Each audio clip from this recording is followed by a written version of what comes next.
Okay, well, I am glad to be here, meaning I'm glad I found this place. So, yeah. All right. I am going to, and let me make just one minor correction. I'm a clinical psychologist, and I do a lot of neuropsychology, okay, just so that you know that. And I work primarily with children. Okay. And tonight, I am going to show you a lot of things, perhaps too many in the sense of I try to fill things up. There'll be a break midway, okay? And my goal is to do two things. And first is to give you the science of mindfulness. And it's fascinating science, as you'll see. And the second thing is to give you a chance to see many, I think, that may be an exaggeration, but quite a few, many, that's quite a few the same, isn't it? All right. Ways in which we practice mindfulness. All right? And as you can see, we divide mindfulness, at least I do, into three forms. There's sitting, there's standing, and there's walking. Okay? And you'll see versions of all that. And I invite you all to participate in it. Because one of the things that you'll learn about mindfulness is you can't do it with children especially if you don't practice it yourself. You can't, and you certainly can't teach it if you don't practice it. And when you see, I hope, and feel the benefits of it, then you will do it simply because, as you'll see, you just be a better parent. Whether you ever use it with your children or not, just be a better parent. Or person, if you don't have kids. Okay. So one of the things I want to say before I get any further is that if at any time you have any questions, just raise your hand. Okay? Because I know how it is to have a question and to want to ask it and then forget it later. So don't do that. All right. Okay.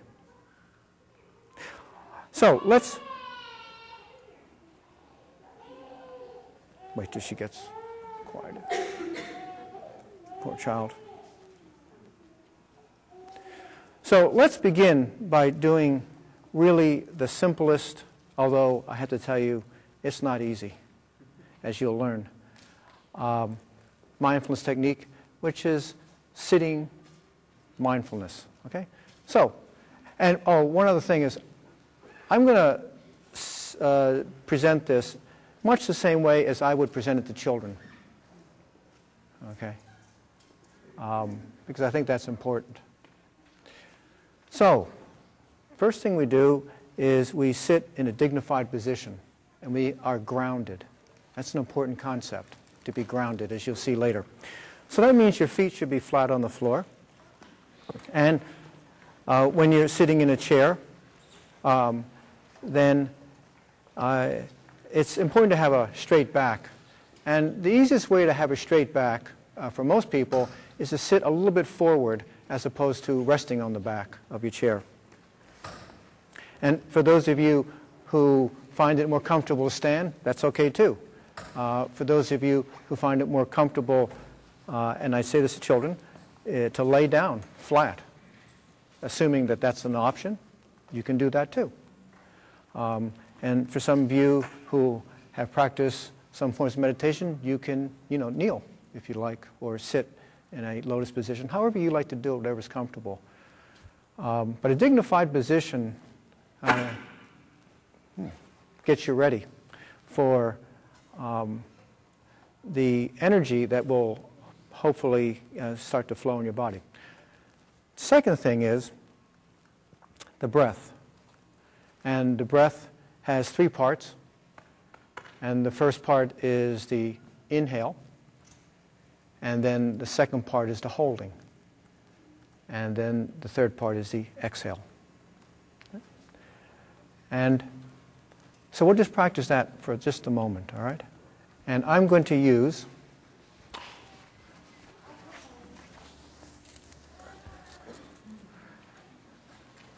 it's called a Hoberman sphere. And when we breathe in, filling our lungs, you hold it, and then we just let it out slowly. And if you can, breathe into your nose, unless you have a cold, stuffed up, something like that. And then breathe out your mouth, usually through relaxed and pursed lips. I tell children sometimes think of as a birthday candle that you want to stay lit forever. So you just want to have the flame dance, but not go out. So it's a gentle breath. Okay? All right? So let's just do that 3 or 4 times. Here we go. Breathe in. Hold it. Breathe out. Breath in.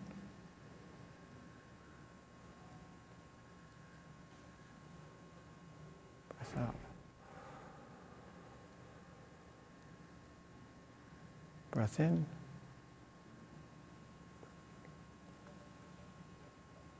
Breath out. Breath in. Breath out.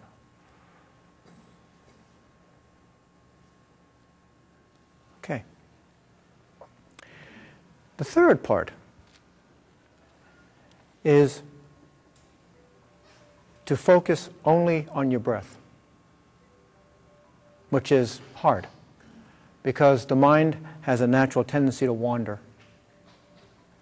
And some of you will have the thoughts of, what am I going to do after this? Who's going to win the BCS football game tonight? How much I lost Sunday's games? And you have just thoughts. And you have memories. And you'll have doubts. And you'll have feelings that'll just pop up. You will also hear things, such as children. Could be your own breath. You know, your heartbeat. It's okay. All you need to do is practice to let them go easily and gently. Notice them, because you will, and just go back to the breath. You can notice it 5 times, 10 times. You can notice it 100 times. It doesn't matter. Just go back to the breath. Okay? So give yourself that opportunity to become centered, aware of just one thing. What a luxury. One thing. In this day and age, just to be able to think about one thing. Okay? Now, you may close your eyes. I, however, will keep my eyes open. No one will be allowed to sneak up on you. No surprises. I'll let you know when we start and stop. I'll give you a signal. And let's begin. Here we go. Dignified position. And I won't need to say anything, just watch the ball. Oh, one other thing. If your breathing changes, gets slower or faster than this ball, no problem. I'm going to stop it after a few trials just to get you started. Breathe at your own rate. Here we go.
Take 2 more breaths.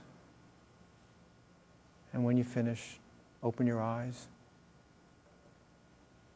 And we'll begin.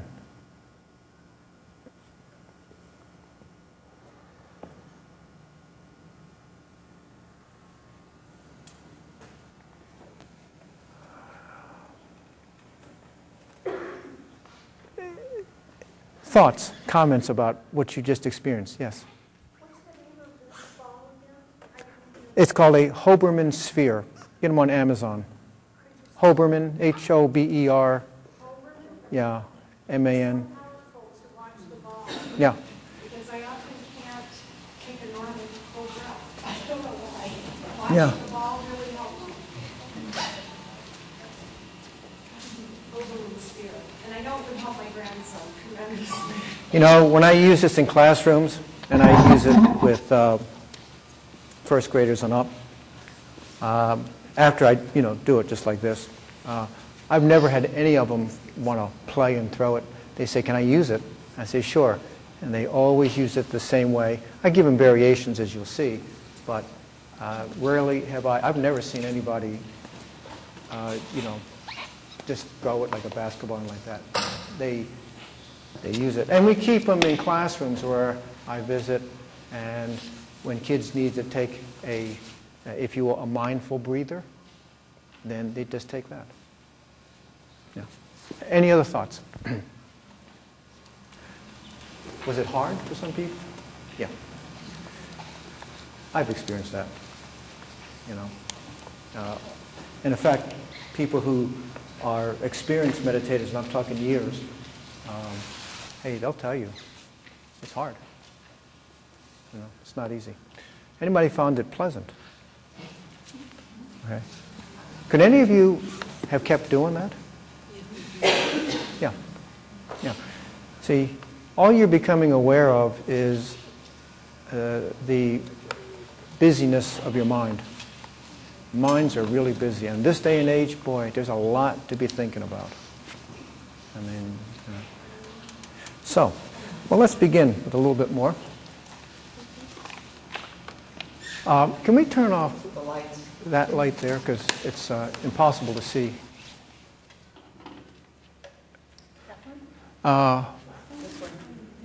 This bank here, especially. Oh, I see. They go this way. Is that okay with you? Okay. It does have a better ambiance, doesn't it? I'm sorry, I'm getting crap here. Okay. Now, let me just see if I can get that clearer. John Kabat-Zinn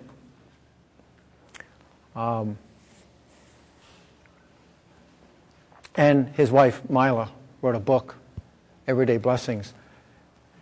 And for those of you who might not be able to see this, I'll read it. Mindful parenting calls us to wake up to the possibilities, the benefits and the challenges of parenting with a new awareness and intentionality, not only as if what we did mattered, but as if our conscious engagement in parenting were virtually the most important thing we could be doing, both for our children and for ourselves. And John Kabat-Zinn said in a Yes Magazine interview, mindful parenting is the hardest job on the planet. By the way, he didn't need the word mindful. Parenting is the hardest job on the planet. But it's also one that has the potential for the deepest kind of satisfactions and the greatest feelings of interconnectedness and community and belonging. And that is so true. I don't think I need to say any more about that. So it's often helpful to say what it isn't, because people often come in to a mindful practice as having these preconceptions. First, it's not having a blank mind, not possible. Retreating to a peaceful place, as some of you have already noticed, some of your thoughts aren't so peaceful, nagging in fact. It's not dissociating, and that's a clinical term, meaning you're not in an altered state, a different personality, and you're not, if you will, transcending or it is a fancy word, depersonalizing, none of that stuff. You are in the here and now. It is not escaping pain or escaping self. Although in my work, I work with children who have chronic pain, and my specialty, my initial training was pediatric behavioral medicine. So my job was to work with the children who are going to have lumbar punctures and spinal taps and other painful procedures, or who came in with chronic pain. So headaches, of course, stomach aches, reflexive dystrophy, and so forth and so on. That was my job. Pushing thoughts out or thought stopping. No, it's in fact recognizing your thoughts, but letting them pass. Entering a trance or an altered state. A relaxation technique. Yes, we do try to get people to relax for sure, as you'll see. But the reason for that is because it's where your strength is. Okay. There's far more strength in a relaxed body.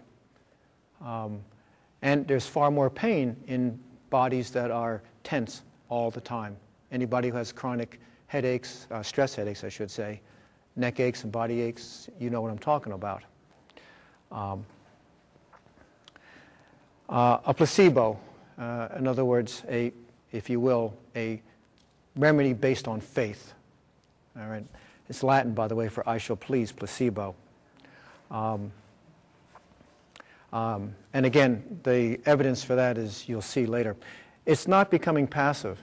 No, this will not turn you into a passive wimp type personality.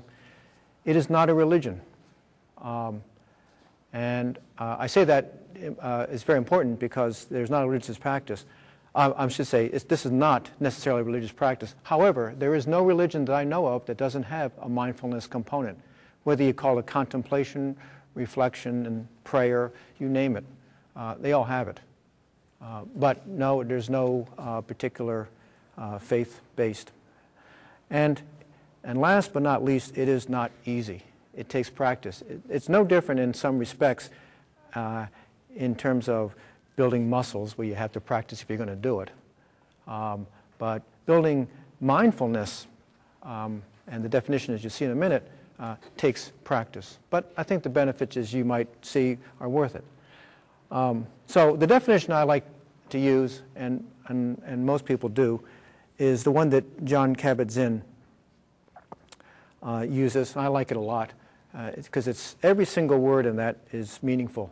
Mindfulness is the awareness that emerges through paying attention, on purpose, in the present moment, non-judgmentally, to the unfolding of experience moment by moment. Okay, and so let's break that down. It's an awareness of your inner and outer experience. So things that are occurring that only you would know, your mind, your body, and so forth, but also the shared experience of the echo of this room, the cold or warmth of the air, and the noises, and so forth and so on. Paying attention on purpose, that's what we call intention. And you know, I do a lot of work with children who have the disorder known as ADHD. And really, for most people, that means attention deficit disorder. In other words, inattention being the main symptom. In fact, it is only one of the symptoms. It's a deficit of intention. These are children who literally cannot perform what they know. You ask these kids when they get in trouble, and you say, what could you have done better? And they'll tell you more often than not, I could have done this. But they couldn't follow through on their intention. By the way, everybody in this room, I bet you, has had this experience. Have you ever gone to like a fancy party with lots of food and hors d'oeuvres and all that kind of stuff, or a smorgasbord and so forth, and you say, I'm going to stay away from that chocolate cake. That's not so good for me. Or whatever it is that you decide shouldn't be healthy for you, or you shouldn't eat it. And you go through the line, and darn it, There it is on your plate when you get back to your table. It's right there. And you know what happens. I'm not going to eat that. But then as you get closer and closer, well, somebody comes up to you and says, well, I made that just for you. Or if you eat half, I'll eat half. Or we'll run a little extra tomorrow. See, temptation gets us all. Despite our intention not to, we end up doing a lot of things, don't we? You see? So intention, the practice of intention is really the deficit of ADHD. It's in the present moment. And why that's important is because for many of the people I work with, the past is where all the regrets and all the not anxieties, but all of the failures of our life. And that's, in fact, where the source of most depression is. How I messed up.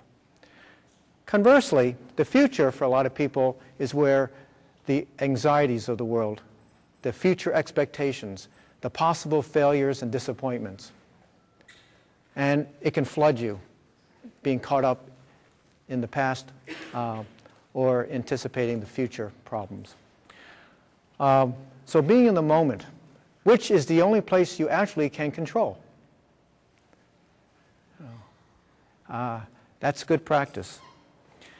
Non-judgmental, that's the hardest part. That's the hardest part. When we do these things, you'll notice that if you don't do it the way you think you should do it, you'll criticize yourself. Or you feel like, who's watching me? You ever walk and trip and you go, do you ever do that? No, you see, that's our judgmental self. See?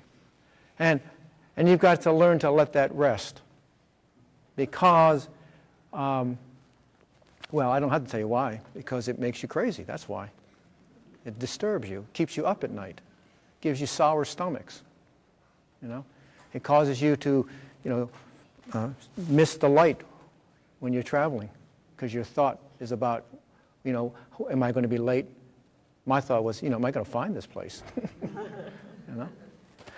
And the unfolding of experience moment by moment.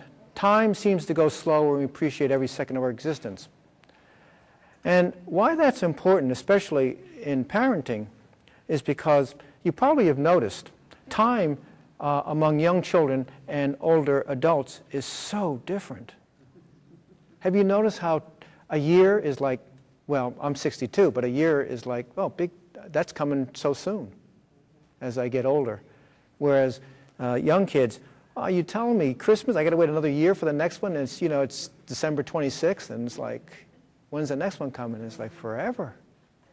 See, and by the way, that's a psychological phenomenon. We haven't, I won't go into it, but the point I'm trying to make is that, if you will, slowing down to match the time sense of children is not easy.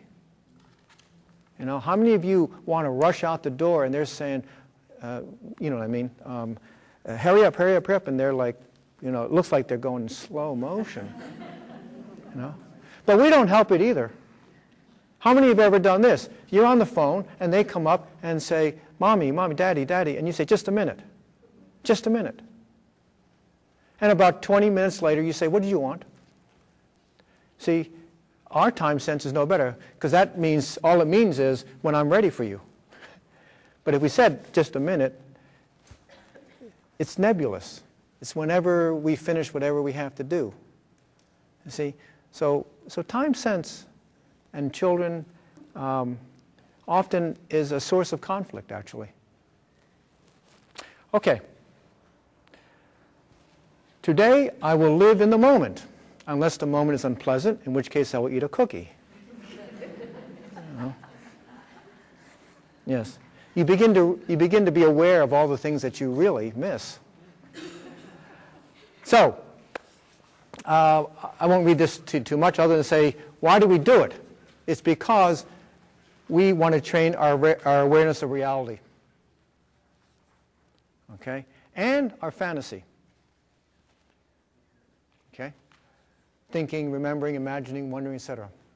We want to practice sustained, focused attention. It's important. We want to practice intentional act as opposed to mindlessness. I go through mindlessness activities. I mean, that is my own behaviors. I assume like everybody does. You know, you go to reach for something, to the keys where you always put them, without noticing that they weren't there. Turning out lights that are just automatically turning out, not realizing they're already turned out, so you just flip them on. Ever done that? You know, and so forth. It's mindless. Yes. Present moment, as opposed to past and future thinking. Non-judgmental, which is the best practice when working with children. And by the way, people. Insight. You begin to see what you've been missing, or what we call the aha experience. And mindfulness is enhanced awareness of oneself and others that develops compassion. And you'll see why compassion is such an important thing in a minute. So, what is mindfulness? And from a neuropsychologist, it's the practice of meta-awareness and metacognition. Now, meta-awareness. Now, I know you probably, most of you have heard metacognition. It's a buzzword today with executive functions and so forth. But meta-awareness is probably just as, if not more important, because it's hard to get to metacognitive states, that is higher order reasoning, when you have an itch, or you have a nagging cough, or you have an ache in your back. Okay? Meta-awareness. John Kabat-Zinn, I heard him this weekend on the show, and he had a wonderful saying. He said, we shouldn't be termed human beings. We should be human doings. And human doings, because we're always doing something. And in fact, the assumption is that you're not really being all that you can be if you're not doing something. And but there's very little time that we spend just being. That is the awareness of who we are and what's going on and so forth. And so meta-awareness, and you'll see in the applications, and many of the things I'm going to talk about are clinical applications. That's what you have to teach people, to be aware, rather than the assumption you weren't thinking so that you had a better plan. There's a lot of these kids already know the plans. See, they already know what to do. They just don't know how to, if you will, act them, perform them. Okay. And I say that about adults. Yeah. Yes. Yeah. Is that of your own thoughts or of others? That's a good point. People sometimes think of it as not being critical or not being, if you will, aspiring and so forth. It's not that. Learning to be non-judgmental, it goes of yourself and of others. You'll see that having, if you will, compassion for oneself helps you to be compassionate for others. So yes, it's the both ourselves and others. Yes, it's hard. We have a term in psychology. It's called the internal comparator. I mean, you ever had that voice that says, like, you know what it is? The little angel on one side and the devil on the other, those cartoons, and they're talking to you and saying, no, you shouldn't, yes, you should, so forth. Yeah, What is it called? Internal comparator. Person who compares. I call it comparison mind. Yeah. It's also called adolescence. Yeah, because you're always trying to decide, because, as David Elkind once said, every adolescent is on stage all the time.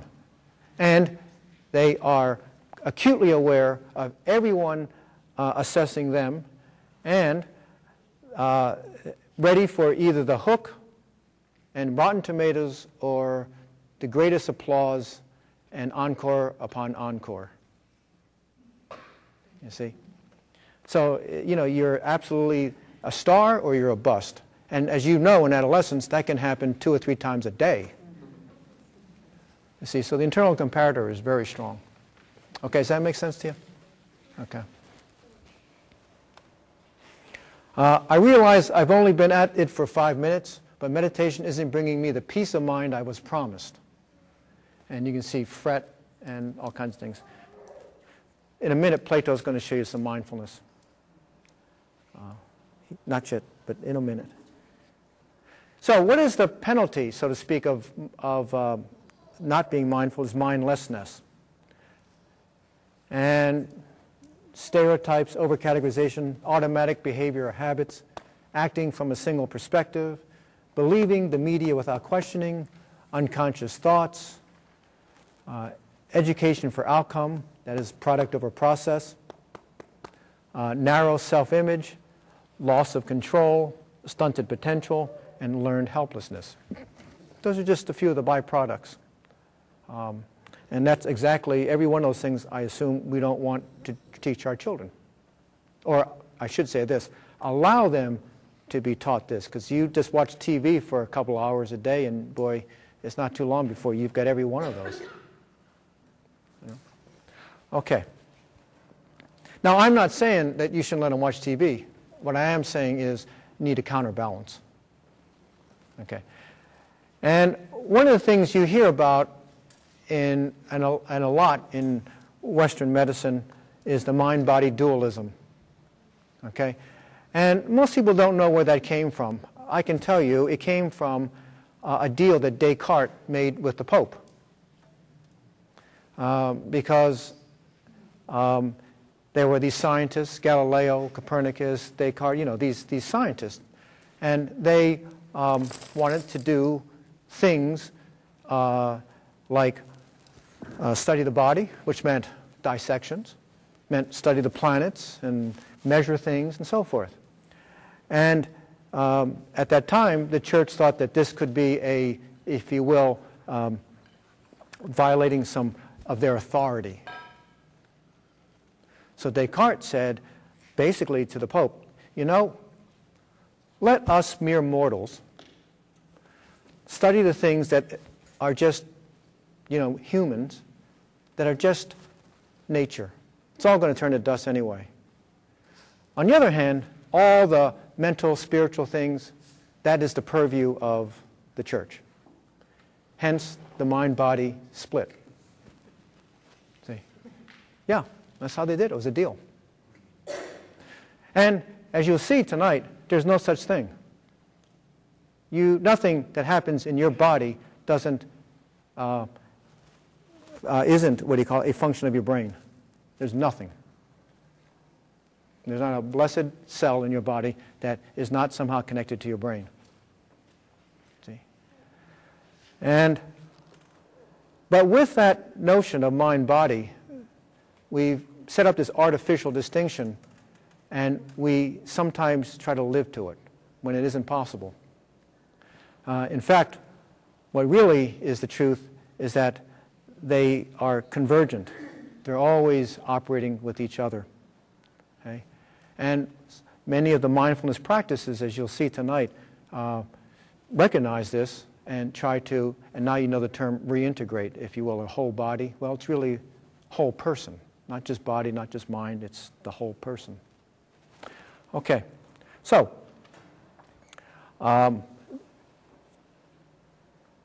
you can see that if you were to focus on just the sustained focus attention, that does have an effect on people with ADHD and limited perseverance.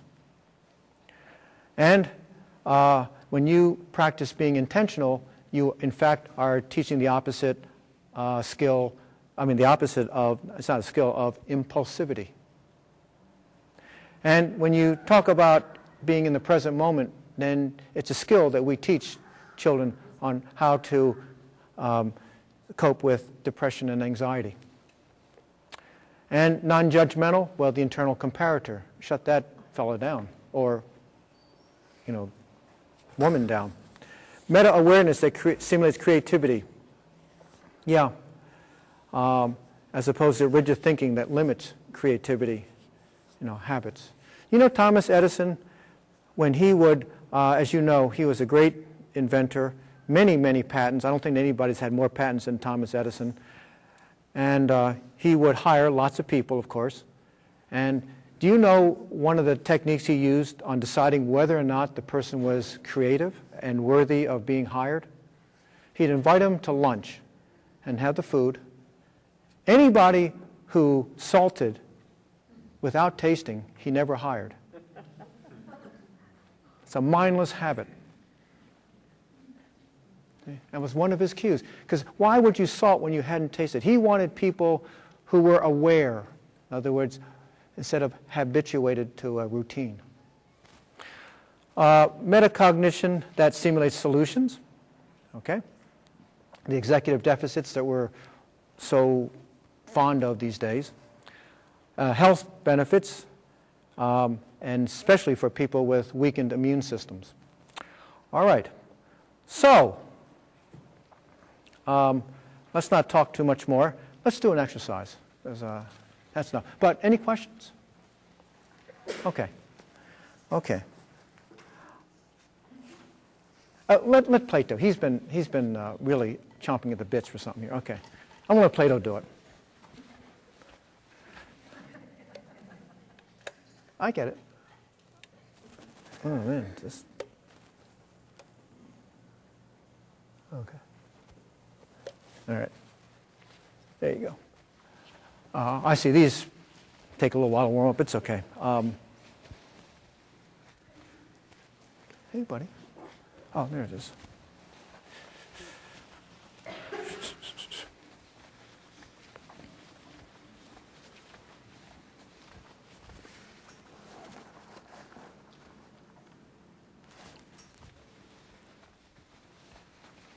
Okay, for those of you, hope you can see it. If not, stand up.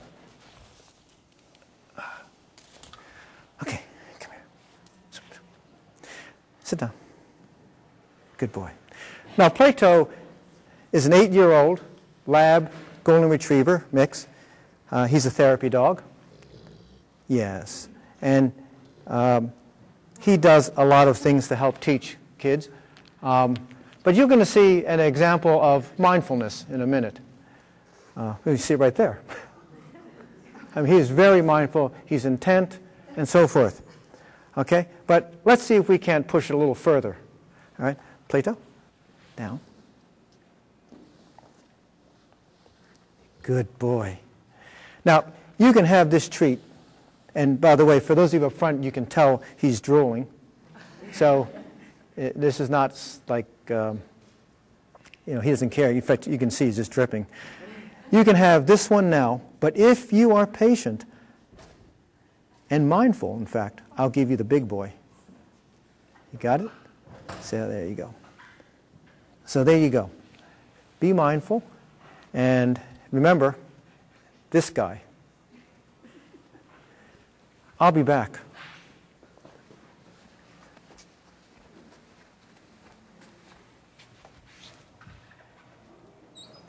By the way, notice how he does it.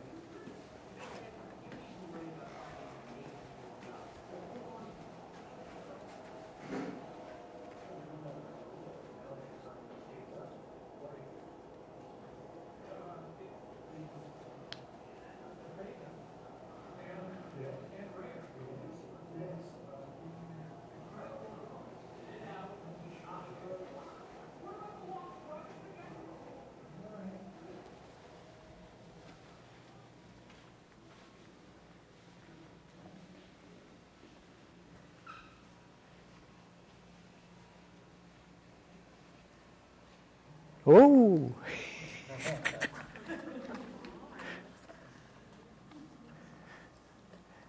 You lost your chance. You have another chance later, though.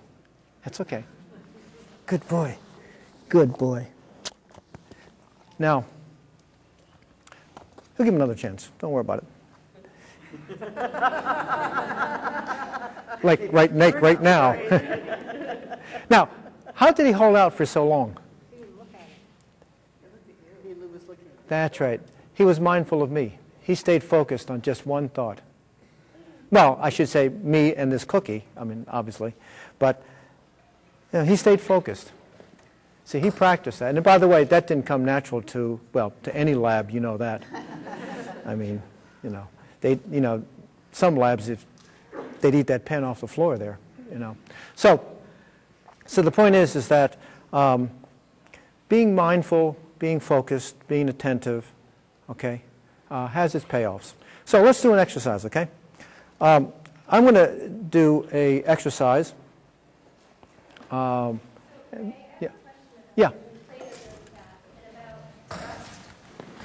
You know, he trusts you at some level. Mm-hmm. That he knows there's going to be a payoff. Yep. And doing mindfulness with kids, that's it's not about whether they trust me or not, but they don't know what the payoff is. Yeah. And the payoff here was a, if you will, a cookie, something external. And by the way, you could set up that way, because in fact I have, to get kids to practice. Okay. But the payoff often is internal. Okay? And I can tell you that, and I'm going to show you an exercise I do with kids, that I have first graders who get so excited and because they've learned a skill. See, the payoff is internal. It's an accomplishment. That's the number one payoff. The second one, the payoff for some kids, and you may experience it, something that is some of you may experience it, is I don't feel pain. I've had numbers of people who say, I came in with a headache and I don't have it. I had one person, the last time I did this talk, she said, I've had a headache for 5 days and I don't have it now. Yeah, the kids who actually buy into it and try it do see the payoff, and other kids see some things different sometimes, but it doesn't always feel good, and we do talk about that. That's right. This isn't always about feeling good, it's about becoming aware of how you are Exactly. and accept that. So. Exactly. And that is a hard thing in a way. And so that's why I don't always say, in fact, I never say, you'll feel better when you do this. I don't say that. And I just ask. And my stock answer, no matter what anybody tells me, is, I've heard that before, which is the truth. I've heard, this is stupid. I've heard, I like this. I've heard, and everything in between. See? And I've heard that before. That's all. But you see, that's the practice of being non-judgmental. See, mindfulness isn't just closing your eyes and sitting still, as you'll see in a minute. I'm going to show you a lot of different mindfulness practices, and they're anything but sitting still. You know? In fact, right behind, you see that green sheet there? That's a labyrinth that I bring to schools. And it's a walking. See? And I'll invite you to do that at the break. Okay, so I would say stand up, and now you know, one of the problems is that you're all so tight, you know, together. So if you could spread out and just give yourself this much room, that's it. Just spread out, and you don't have to be anywhere, and you don't have to do this, for that matter. No, let's sit down. Okay. Okay. And if I have time, I'll show you some videos and stuff like that. But I'd rather just practice instead of just, you know, talk you to death and show you to death. So I'm going to stand. Maybe I just stand here a little bit. Maybe a bit easier. Okay, good. So we're going to do a practice. It's called Qigong. And Qi in Chinese means energy. Gong means work. So it's energy work or discipline. So here we go.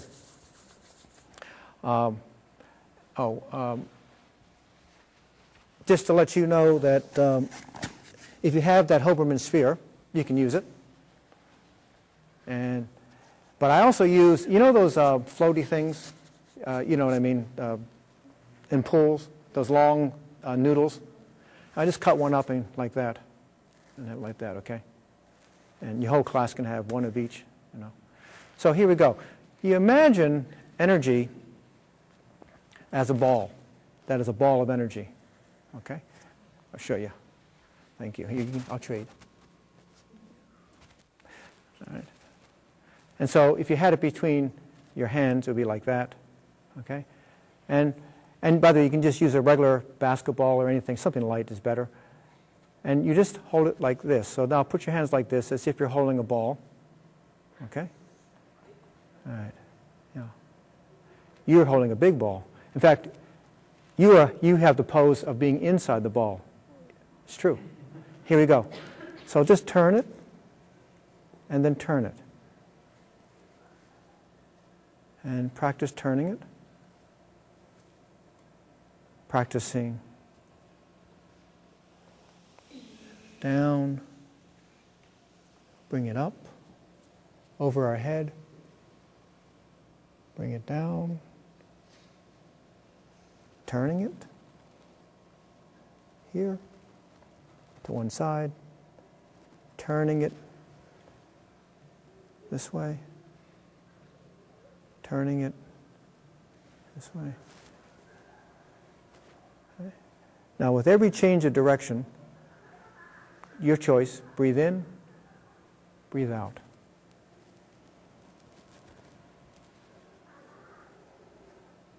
Now soften your knees so that you can move your body more freely.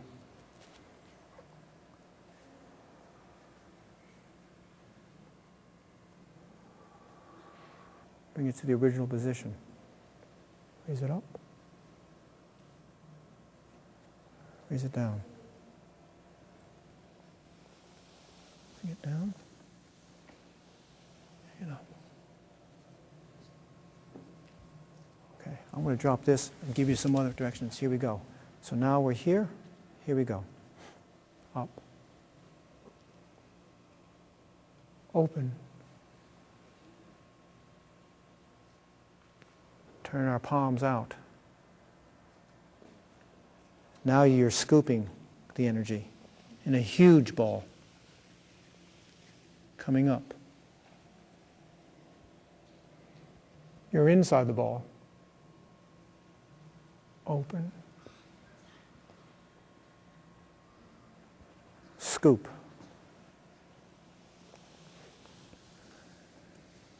Open. Hold the ball. Expand it. Be inside of it. Scoop it.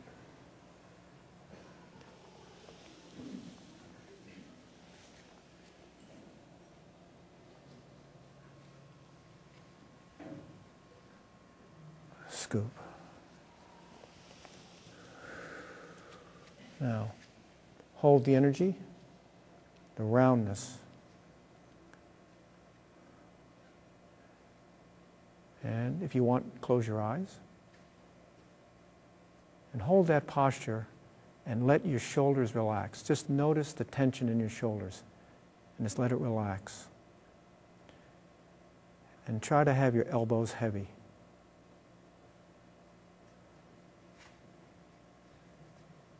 And when you practice this, eventually you'll be able to imagine your head has a string from the center of it. And your head dangles from the string, your chest dangles from the string, your belly dangles from the spring, your hips dangle from the spring. Just dangles from this string. And when you practice this, it's surprising how hard it is at first because you get achy. But with practice, you can hold it for a long time without feeling any ache or pain because you're relaxed, not because you're tense.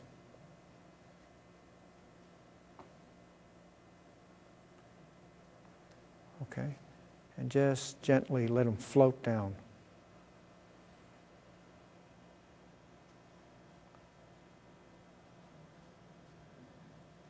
Good. Now, what was your thought about that? And by the way, there's hundreds of these exercises. And you'll see the application in a minute, but what was your thought about that? Anybody like it? Right? Uh-huh. Anybody feel a different sensation in their body? Or felt something? What'd you feel? I feel calmer. I felt more energetic. More energetic? Yeah. Yeah, I've heard that. Open up. Yeah. Yeah. Awareness of body space. You know how some kids are not aware of body space? This is how we teach body space. In fact, I know some adults are not so good at body space. No? Yeah. And did anybody notice what I would call cracking? Anyone notice cracking? You know, neck here, and there. Yeah. All these little tensions build up, and they really hurt. Okay. Let's do one more. That's why you're all up. What the heck? Let's do one more. Now, if you're in a chair, it's best not to, because I'm going to ask you to do a little bit more movement. So you don't want to hit the chair is what I meant. So you just want to move out of the chair. Okay. Won't be anything, you know, especially hard. It's just, I just don't want you to hit on the, you know, something. Okay. Okay. So this is a really easy one. Here we go. Up and back and up. That's the first movement. Just up and back. Okay? And you breathe in. Right? Breathe in.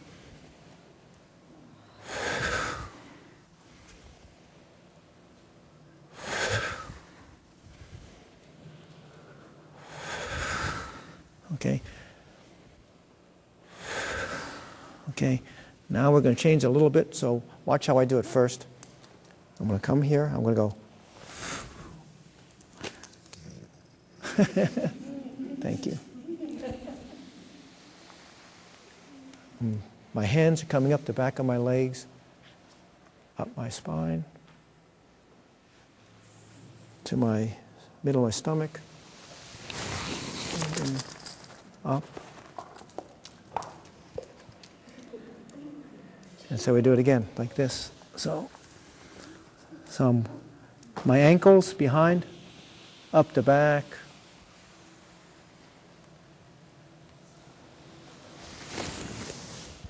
Back of the neck. Up.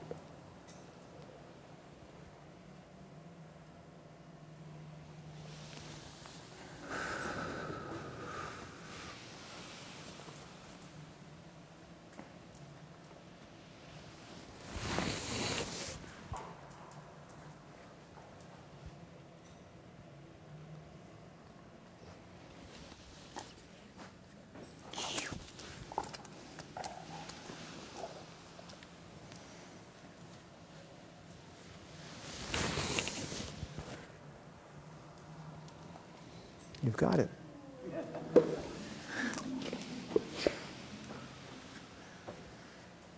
He wants a second chance.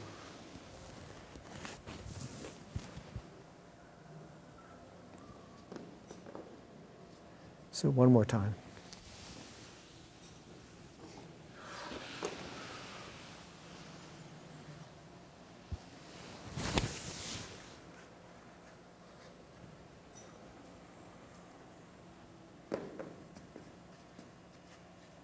Great. You all did great. Okay, have a seat.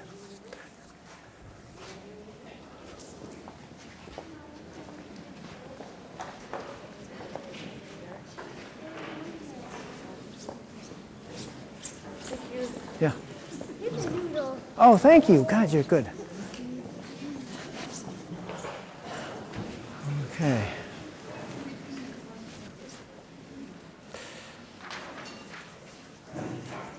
How'd you like that? Those. You like those? Yeah. I mean it. There are hundreds of those type of exercises. And again, you'll see the application beyond just the exercise, of course, the calming, and so on. So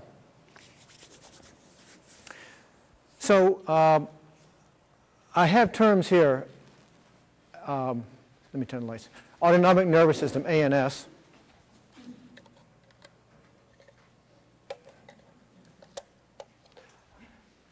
And you'll see a picture of the brain in a minute. And we are working with calm awareness on the autonomic nervous system. And when you have an aha experience, you get a surprise. Wow.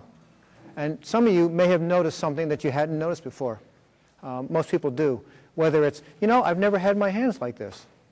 A lot of people have that experience, that I've never been in this particular position, or I've just never done this way. And that's the limbic system. That is the system that regulates emotions.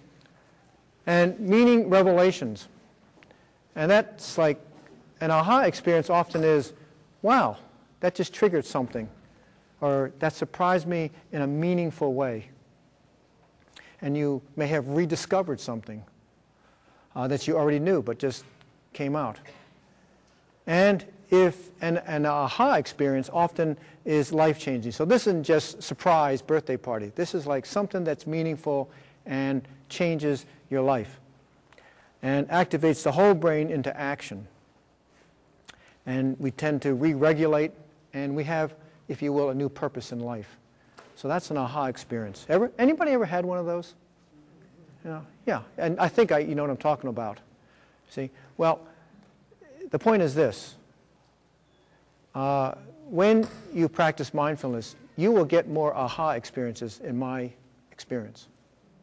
See, why not have those more? See?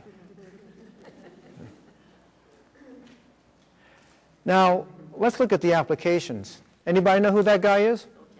Yeah. And he wrote a book called Sacred Hoops and Spiritual Lessons of a Hardwood Warrior. And that guy has the record of 11 NBA championships. And in basketball, as in life, true joy comes from being fully present in each and every moment, not just when things are going your way. Of course, it's no accident that things are more likely to go your way when you stop worrying about whether you're going to win or lose and focus your attention on what's happening right in this moment. Sound familiar?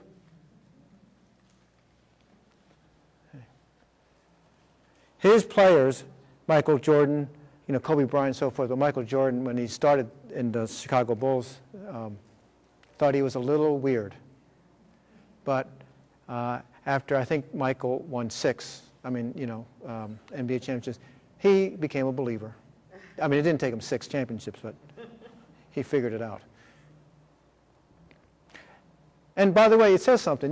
Michael Jordan, presumably the greatest basketball player of all time, he was not your first-round draft pick kind of guy. He was, in fact, he was pretty ho-hum in his rookie year. Something changed. So most people that I know get involved in mindfulness simply because they are stressed. In other words, they don't come to it wanting, if you will, enlightenment or an aha experience or any of that stuff.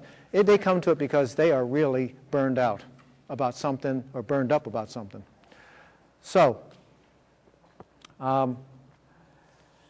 Thomas Merton, the truth that many people never understand until it's too late is that the more you try to avoid suffering, the more you suffer because smaller and more insignificant things torture you in proportion to your fear of being hurt. And that often, as I see it, the function of stress. He went on to say, and I love this thing, and so bear with me. There is a pervasive form of contemporary violence to which the idealist most easily succumbs: activism and overwork. In other words, human doing. The rush and pressure of modern life are a form, perhaps the most common form, of its innate violence. To allow oneself to be carried away by a multitude of conflicting concerns, to surrender to too many demands, to commit oneself to too many projects, to want to help everyone in everything is to succumb to violence. The frenzy of our activism neutralizes our work for peace. It destroys our own inner capacity for peace. It destroys the fruitfulness of our own work because it kills the root of inner wisdom which makes work fruitful. So I think what he's talking about is, if you, at least for me, is that notion of human doing, overdoing, human overdoing. You're as good as your last job.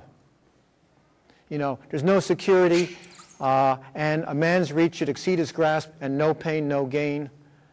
And we go on and on about how you just have to do better, run faster, in less time. See? And the way David Elkind sees it in his famous book, The Hurried Child, is that we are making ourselves and our children grow up way too fast and experience the stresses that the human body cannot begin to not just even physically tolerate, but to mentally comprehend and to deal with. But we keep asking for it. That's the whole point. You know, give me more. And in his case, give me more suffering. You know, and then we complain, of course, that we're overwhelmed. So you need to know a little bit about the brain so that you'll understand the next few slides. This is one way. There are many brain models, by the way, I want you to know, and we use them in different ways for different, in my case, diagnoses and things. But this one talks about the brainstem, and you can see corresponding areas, the cerebellum and the brainstem area. And that's where we have the site for our 19 senses, including the 5 traditional ones, touch, sight, sound, so forth. But we also have temperature, heart rate, blood pressure, respiration. And we also have a thing called proprioception, which everybody here I know is doing great with because you haven't fallen out of your chair. People who have proprioceptive problems, they don't know their body in space, and they literally will fall out of chairs. And sensory motor functions.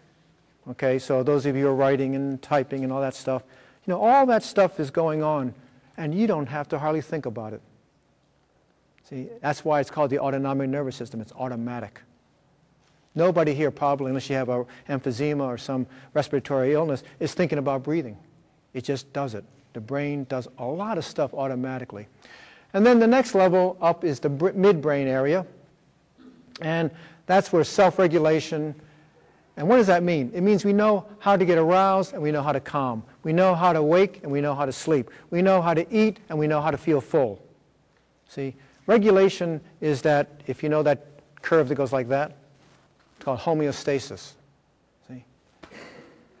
And the next level is the limbic, and that's where attachment, or what we call the social-emotional IQ, that is our emotions and our relationships to people. It also is our emotional reactivity. And for a lot of people who don't know this, it's the site of memory. And emotions, in fact, are the field for memory. You know how it is. You'll remember things that excite you, as opposed to forget easily those things that bore you. Okay? And the neocortex is really, it looks like the upper, but it's the whole outer area.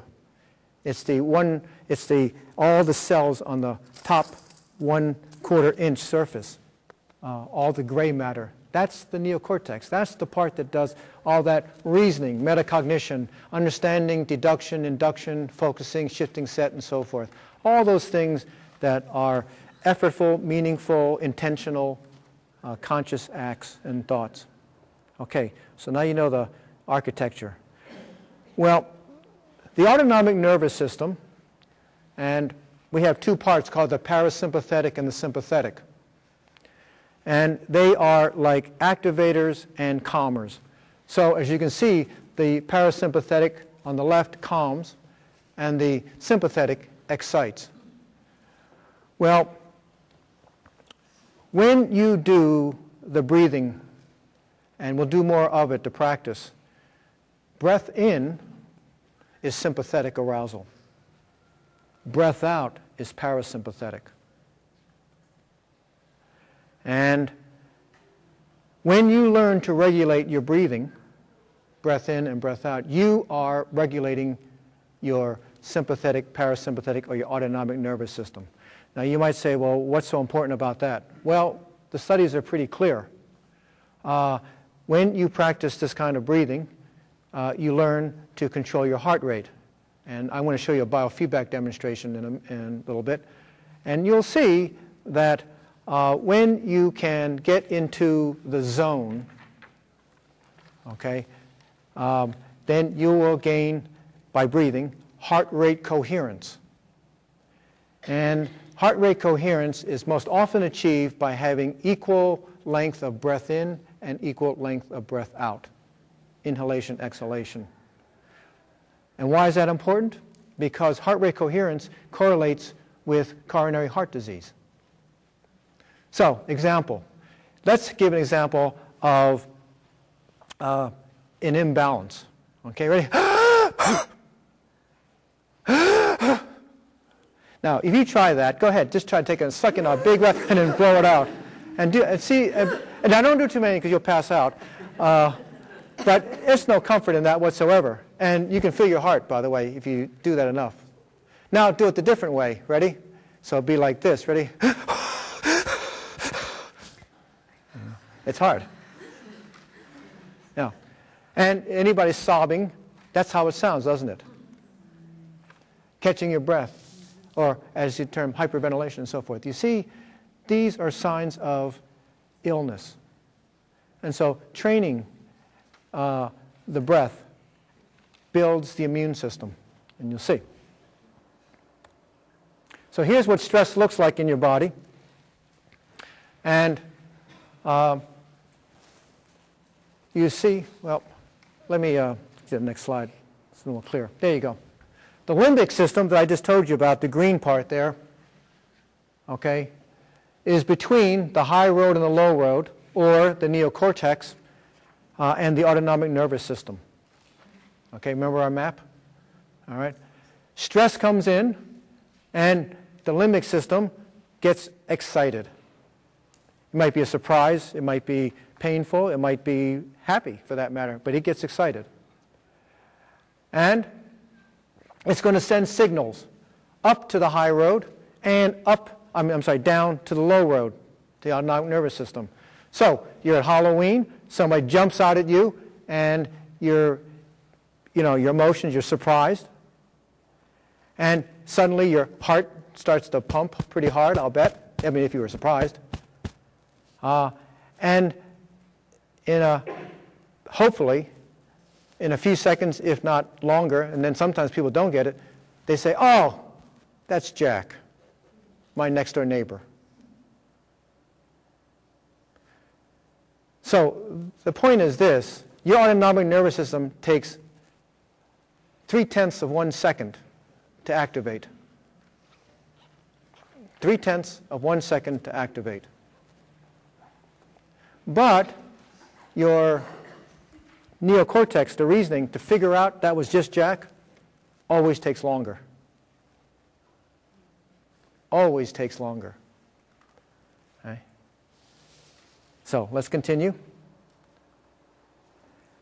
And people who have stress disorders, I can tell you, are people who detour to the low road a lot. That's what stress is. Your limbic system gets activated, and stress activates your autonomic nervous system, and it keeps it up because it short circuits and detours from the high road, the part that figured out it was just Jack. See? Instead, people who are stressed and have that autonomic nervous system only response to detour, they are still running. You see? Now some people will run a few steps and go, oh, that was Jack. But some people, they're down the block. And some people are just turning, go, wait a second, they get it, you see? And stress, once you understand that it's just Jack, your autonomic nervous system calms, shuts down. Not really shuts down, calms. Now why is that important? Well, let me tell you what happens with the stress cycle. It's hard to see on this slide, unfortunately, but let me go back, so I'll just read it to you. Pituitary adrenal axis, oops, there you go. So the amygdala, that's the limbic system that is very sensitive to threat, triggers the sympathetic nervous system. Remember that, remember I said when you breathe in? Okay, sympathetic activates. Heart rate goes up, okay, gastric juices start to flow, muscle tension, okay? And the hypothalamus, pituitary, these are glands, and the adrenal, so these three, they all kick in. And you can see here. And what they do is they generate two things, adrenocortical tropical hormones, adrenaline basically, and cortisol. Now, why is that important? It's because when you trigger cortisol, adrenaline, you're going to get extra cortisol. Cortisol has it's called the stress hormone. And the reason it's important is because high cortisol levels tend to correlate with coronary heart disease, because cortisol hardens fat, it's the word lipids, blood lipids, but blood fats. You have fats in your blood. And that's what is known as hardening of the arteries. In other words, they make the fat coagulate and close down the opening. So excessive cortisol can increase blood lipids, hardened blood lipids. So, and that, of course, makes your heart have to work harder because it has to pump the blood to smaller openings. And if you keep activating it, your immune system kicks in, looking for the disease, the bacteria, the virus, the enemy, the whatever it is.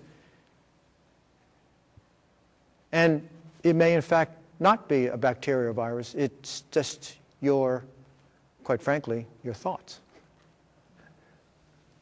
And that's what stress is. When you worry, you're going to kick in your immune system. It's looking for something to combat. See? So this research is exactly what John Kabat-Zinn got involved in his mindfulness stress-based reduction, MSBR work that he does at Amherst and UCLA.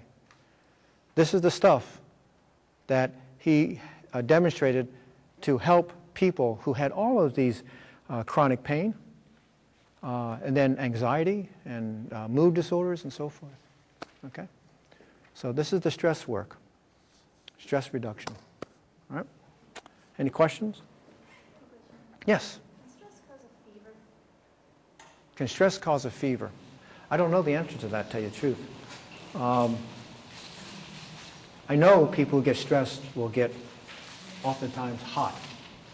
I mean, there can be a temperature change. But to the degree that a fever, I don't know. I don't know that. Interesting question. I have to look at. I have to ask a physician friend about that. But I've never heard that. Any other questions? Because people who are stressed will flush and sweat, and they will get hot. And of course, the sweat is opening the pores and letting the heat out. But fever, I don't know. Any other questions? Okay. So wonderful.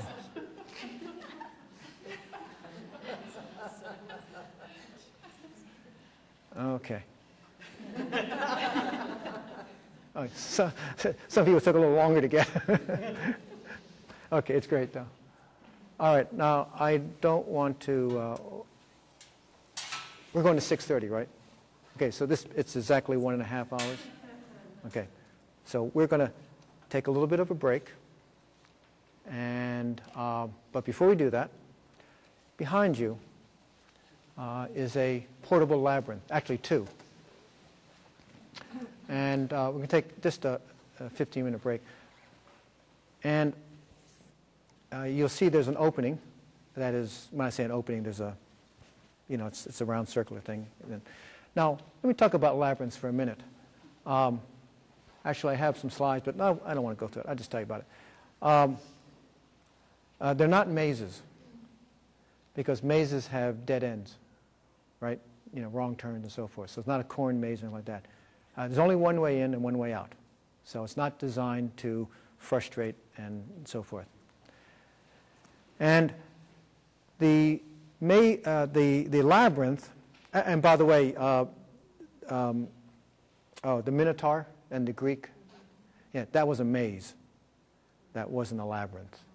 Okay, so anyway, it's a symbolic, and at least what we know, because there's labyrinths have shown up thousands of years ago, but I can tell you the one bit that we know for sure is a medieval. In the medieval ages, people used to take pilgrimages from Europe to the Holy Land. Very fascinating numerology and all kinds of stuff with labyrinths, but we'll get that later. Here's the point. There's no right way or wrong way to do it. You just walk it. Now with kids, I do it this way. For a lot of kids, it's simply right foot, left foot, right foot, left foot, literally. Because some kids, when they first do it, and I always let them do it one time on their own, I mean, they're running like a race car, you know, zzz, and then I say, now slow down. And it's really fun to watch that change and how careful they can actually be. Now, some people have different ways of doing it. Some people go like this, hands up, and they walk. And when they get to the center, then they change and hands down. That's one approach. Another one, and by the way, you'll see this, labyrinths are in almost, not every, but quite a few cancer treatment centers have labyrinths. Okay? And I remember my mother had cancer. There was a labyrinth. We would walk together, and when you got to the center, there were all these lovely stones, you know, about like that, and written on the stones were all types of, you know, basically hopeful messages and, you know, whatever. And so often, and I think the reason this started this way and that way, it was a supplication. In other words, you came in entering it with a thought or worry, a concern. And all you did was to think about that thought, that worry, the concern, or something you wanted. And it was just a moment to think about one thing. Okay? So I invite you all to use the labyrinth. Now, we won't have time for everybody to do it, obviously. But I hope somebody tries it. Because it's narrow and it's really designed for kids, a little narrower.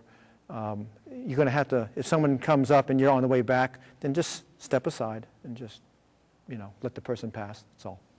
So I'll be back in 15 minutes, okay? So. I don't know if people want to try it in silence, but it's very nice when you do it in silence. Yeah, I mean, however you like to do it. It's a meditation. Or it's a joyride for some kids.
did you notice?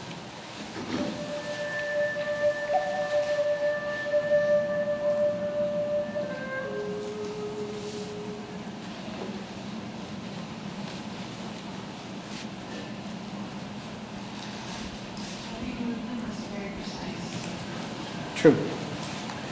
True. Absolutely. Yep. When you're mindless, I mean, when you lose that concentration, so it's a practice of mindfulness, focused attention. So you're right about that. Yep. Right. What else? Yeah.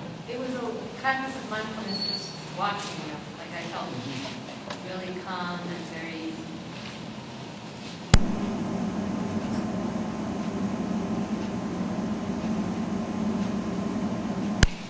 Did anybody notice something different that you would not see in Western archery? After you took the arrow out of the hole, you covered the hole? That's right. The Makawara is a teacher, and after you shoot it, you heal the wound. What else did you notice that was different? Yeah. I thought like the mindful seeing was disrupted by the thud and the adrenaline my body felt when I heard the loud noise. Mm-hmm. Yeah. Sure. And could you get back to it? Oh, quickly I did. Okay. So that's like that Halloween kid. Your autonomic nervous system went up, and then we can never not be autonomically aroused. It's just, can you get back to it?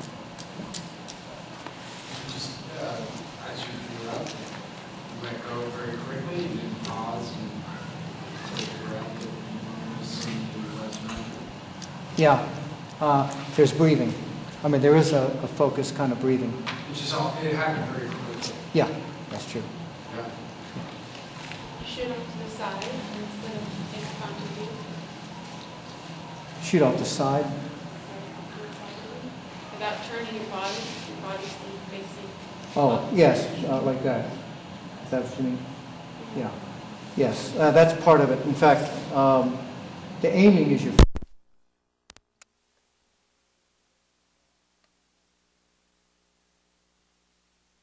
If my feet are right, I can close my eyes and shoot. So it's all about your feet. It's being grounded. You seem to move in a balanced way. And when you were moving the arrow in the bow, it seemed as if you were moving the rigid part as well as the string at the same time. That's right. Yeah, it's here, that way, that way. Right. As Yeah. opposed to just pulling the string. That's right. That's exactly right. So it felt very balanced. Yeah. Anybody, I'm sorry, go ahead. I noticed you really honored the experience at first by taking time to put the gloves or Right. handings on, that was all part of the experience. That is, because you saw me bow to the glove. You know, it's no different, quite frankly, than a baseball player who will never let anybody touch his glove and takes care of it. But I can tell you that when you're meditating at that point, I've already shot the arrow. See, in my mind. Anybody ever done archery? What side do you put the arrow on?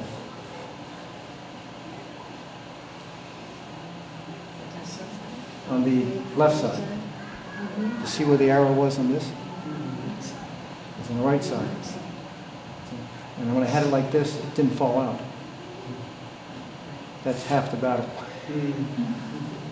And I wasn't holding with my finger either. That's different style. So when you begin, people drop arrows left and right because it's hard to balance. When you raise that up, if you're a little bit this way, and it doesn't look right if it's this way. Anybody else notice anything different? Just like each class you started, you stop and pause. Yeah. It didn't all flow. It didn't kind of rush at each. That's right. piece. That's exactly right. And like starting, like I'm just raising, okay, would be from here, okay? So I'm here. Breath in. Breath out. Breath in.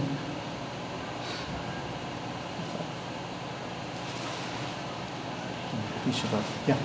Often when I'm watching a performance, I feel a kind of nervousness for the performer, but I didn't feel that at all. I felt that everything he did was so short that I felt completely relaxed. Yeah. I think that's good. I mean, because,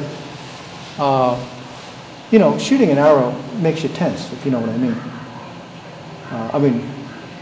And by the way, it doesn't mean tense you're going to get hit. It's like anticipation. But for those of you who noticed it, did you notice the string ended up on the other side? And did you notice that? The string spun around. Yeah. So that's hard to do because what that meant is I was barely holding this. I wasn't grabbing it. The only thing that was holding it was my little finger. But it was pushing. So I opened it. And there's more to it. The two arrows, and by the way, there's a male and female arrow. And they're designated because the way the curve of the feathers, you know, feathers curve. Okay, well, males curve this way, females curve that way. So you always have two arrows, male and female. But the second arrow is called the ego arrow. Anybody guess why the second arrow is the ego arrow? Has nothing to do with being a female, by the way, so don't even think that. Why is that the ego arrow? So the temptation be to compare yourself to the first one? Right on. Sign up. No. Yeah, if you make a great shot, or you make a lousy shot, either way, how am I going to duplicate it or not do it? See, once you let that arrow go, the first shot, it's a practice of letting go. Ever play like tennis or something, you make a great shot, you know, and you whoop it up, but now you're worried about, can I duplicate it? Or if you screw up, oh darn it, am I going to wreck it again? See? That's what Phil Jackson was talking about. See? That ruins the game. If you let that nagging thought of failure or success, it doesn't matter. That's the internal comparator. And that's the practice of Kyudo.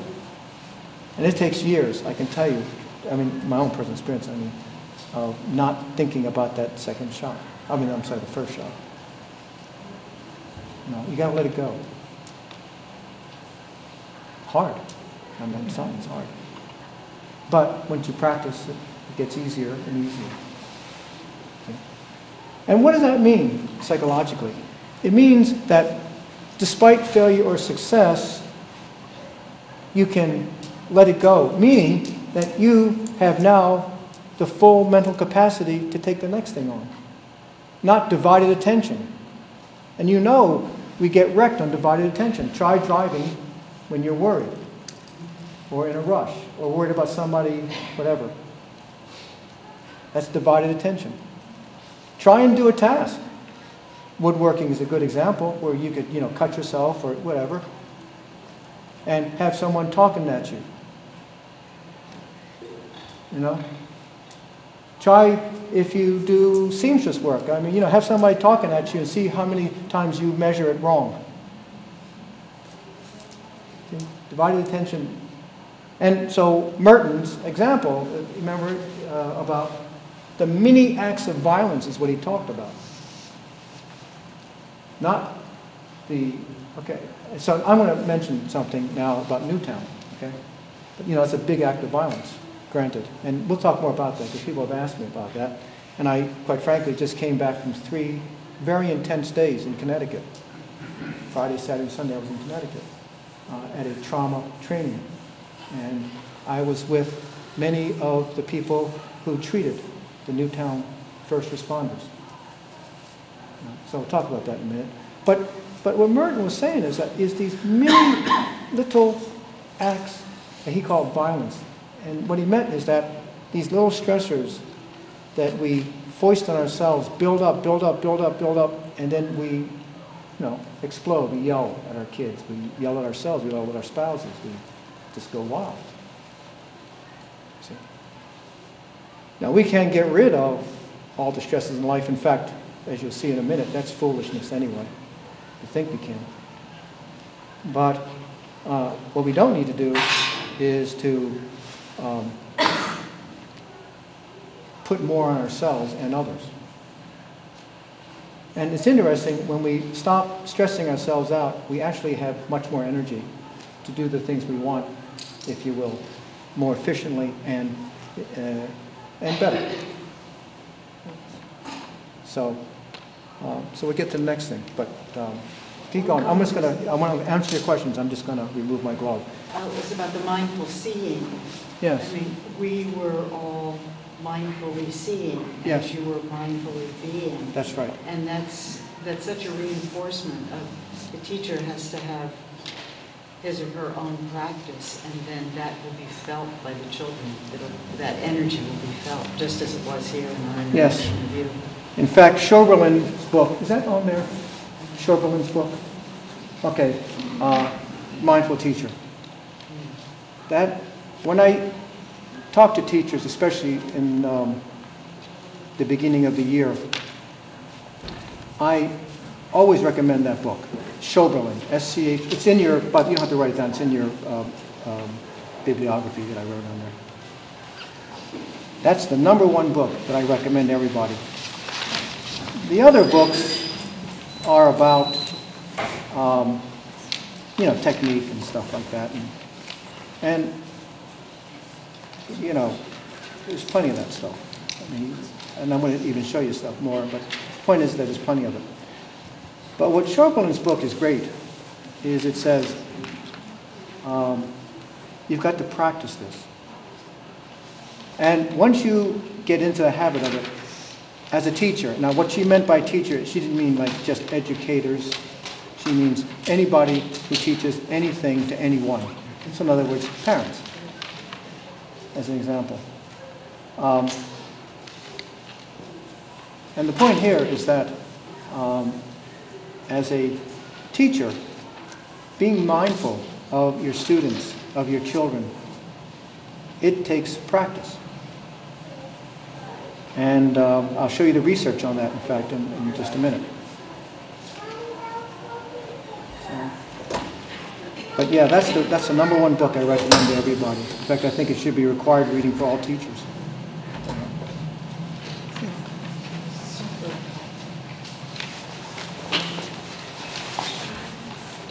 Okay, so here, let's continue. Whoops.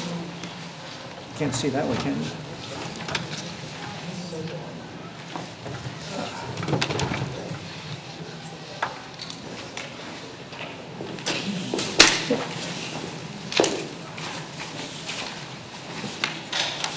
So, let's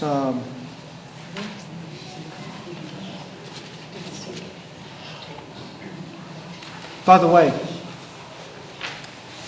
my teacher, well, the master, and I was lucky enough to have some lessons with him, but I have, his longtime students as my,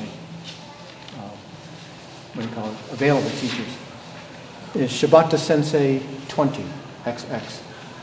He is the 20th continuous generation of Kyudo masters in Japan. About 1650 is when it started. And he is the guy who makes the bows for the imperial, the emperor, and for the ceremonies. And he's retired as of this year, and his son-in-law, Shibata Sensei 21, is now in charge. So that's a lineage that is, I'm really honored to have had that and to continue it. That's the thing. So some of the stuff we're going to do today, we're going to do some Tai Chi. I mean, you're talking about that stuff is, 1,000 years old, although this form isn't, but we're talking hundreds. And you're carrying on a tradition. And I guess my point is this, is that this stuff was known many years ago, but I'm about to tell you. But only science in the recent 10 years have caught up to what's going on. But these people knew that this stuff was good for you. Now we just had to have the science seal of approval. Okay, so let's talk about mindful meditation. What does it do? Well, as you might guess, it activates, and in a sense, when I say activates, that doesn't mean excites. It means it activates the autonomic nervous system. And, in fact, it regulates the parasympathetic and the sympathetic. And in most cases, under stress, you need to activate the parasympathetic to calm. Okay? Especially when you're stressed. So why do you practice every day? It's because it prepares you for the unexpected, but expectedly unexpected. Right. Stresses. And those people who can calm the autonomic nervous system, right, don't do the detour and are able to get to the problem-solving areas of the brain, the neocortex. Okay? So that's part one. And when people have now done MRIs, or fMRIs, that's functional magnetic resonance imaging, brain images, they see activation in these areas. So let's take a look at them. And when they were given meditation practice, and DB you can see is deep breathing, sensory scans, notice your body and so forth. Mantras, another fancy word for, I'd like to say, affirmations or, sayings that help you remind you of something. Imagery. The prefrontal cortex, that's the front of your brain, where executive functions, planning, reasoning, emotional control, perspective taking, future thinking, activate. The limbic systems, the emotional areas of the brain, calm. And the autonomic nervous system, the lower part of the brain, calm. But more importantly, as you'll see, oops, let me go back here. They synchronize. So it's not a single thing. It's not like it just does one. They synchronize. Now, how powerful is that, and is it useful? Well, this is a 2012, last year's article on the Pacific Standard, and it's called, the title is The Military State of Mind. That is a Navy SEAL. And they did a project where they taught mindfulness techniques, yoga and meditation. Same stuff that we just did today. And all Navy SEALs do this. And the Department of Defense started it because so many people were coming back PTSD. Geez, what a surprise. These people are coming back traumatized, and but somebody had the brilliant ideas. Wait a second, why don't we inoculate them? Why don't we teach mindfulness before they go to the battlefront, the battlefield? So, in fact, now the Department of Defense is considering making it part of basic training. And this is not, I don't envision this, at least in the article, as training cold-blooded killers. It's not that. It's not, not having compassion. In fact, increases compassion. But what it does is it decreases, they hope, friendly fire. And, of course, massacre. And all the things that make the enemy want to kill you more. So, better decision-making comes with this. And so they put a lot of money into it, and this is one of the things that they're funding. Richard Davidson. He's a psychologist at University of Wisconsin, and he got interested in the brains of meditators. And it just so happens that when the Chinese invaded Tibet these monks left in droves, and a bunch of them landed in Wisconsin, interesting enough. And so he said, okay, can I get a couple of you monks to undergo brain scans, neuroimaging, and I want to see if there's something different about your brains. Well, when he did it, he was shocked, and he said, my machines must be wrong, so he recalibrated them, and he got the same results. And he was stunned. And what he found, and the most famous of those monks was Yongey Mingye Rinpoche,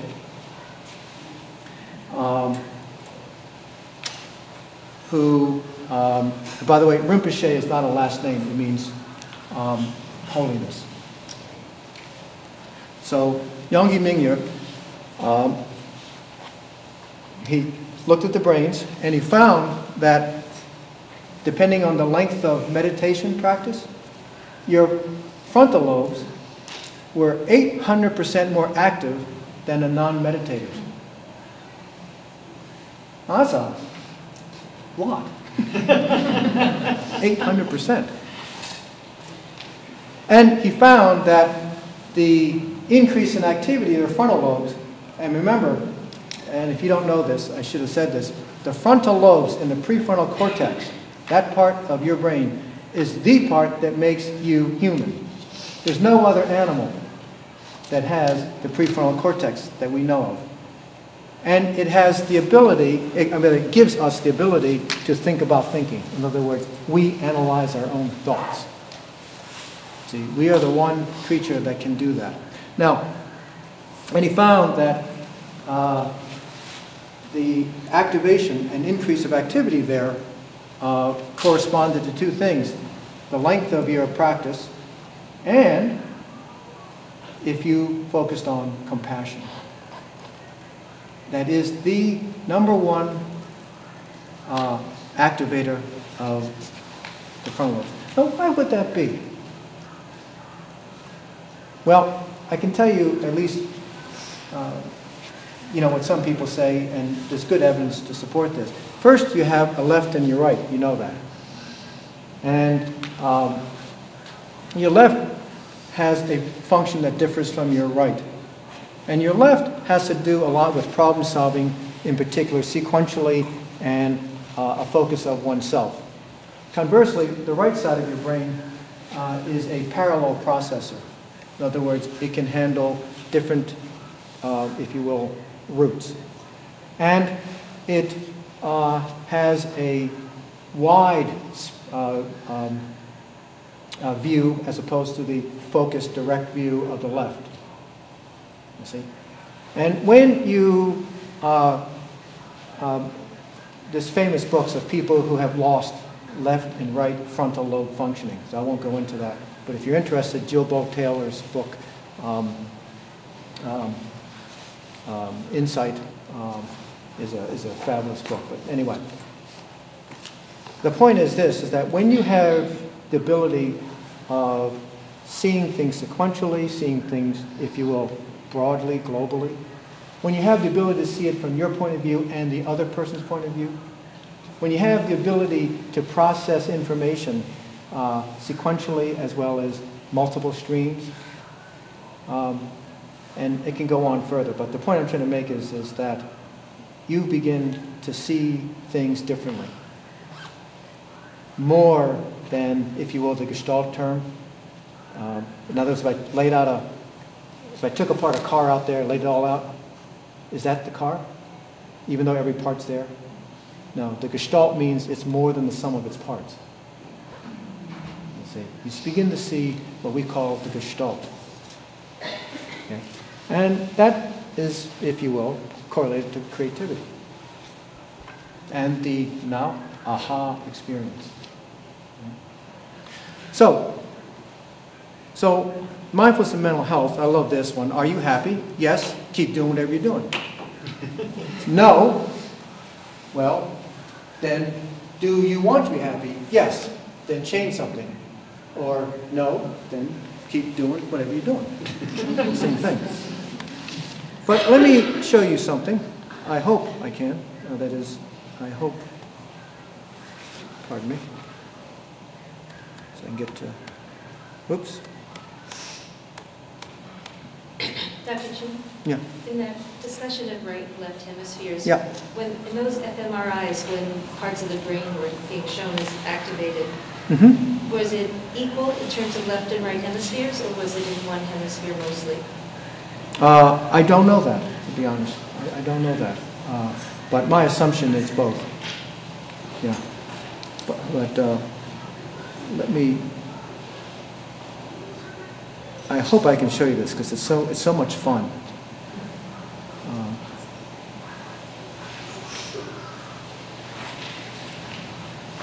I hope I can show this to you.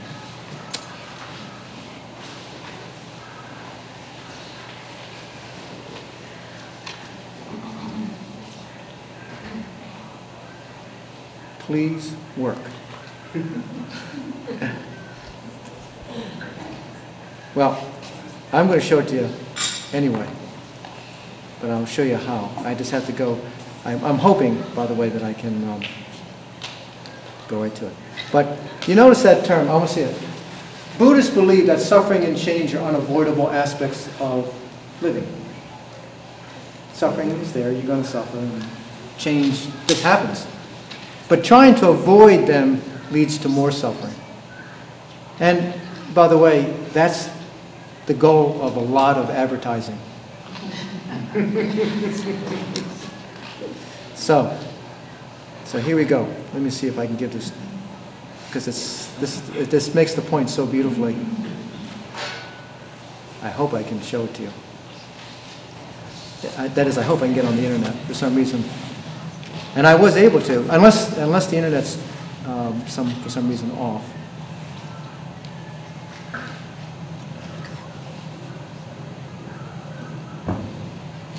So I hope I can show this to you. Here we The go. school might have a block on YouTube.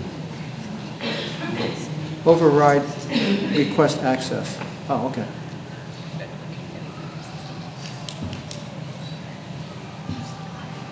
Oh, see, I can't get in. I'm sorry. The school usually has blockages on. Yeah, I'm sorry. I sound blocked. Well, I don't want to deal with it, so I don't want to. It was. But the point is this: go home and watch it. You can't get it. Oh, it's right. It's in your handouts, right there. It's the website. Yeah, you don't have to, it's on your thing. Yeah. So don't worry about it. Okay, what's all right? You'd love it.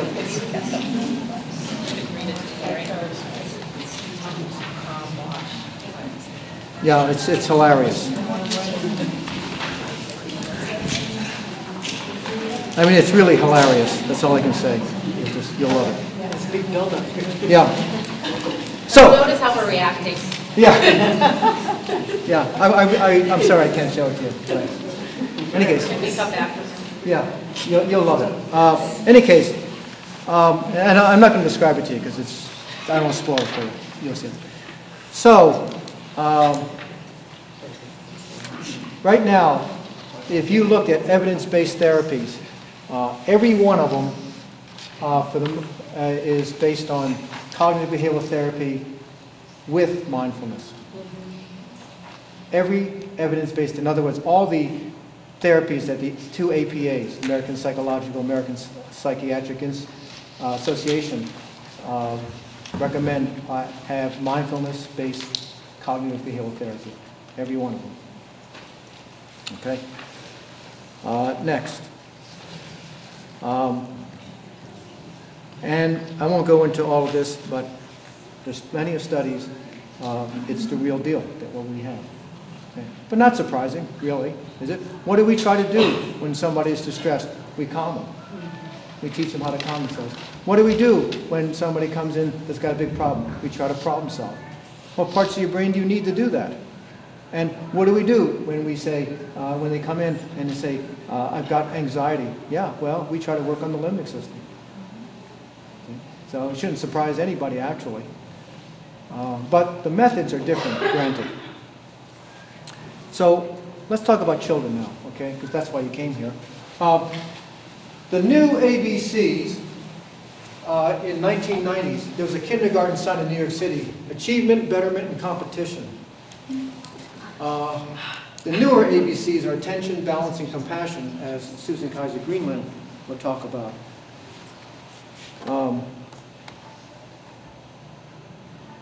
May we learn wisdom in 3 ways. First, by reflection, etc., etc. I won't read it to you.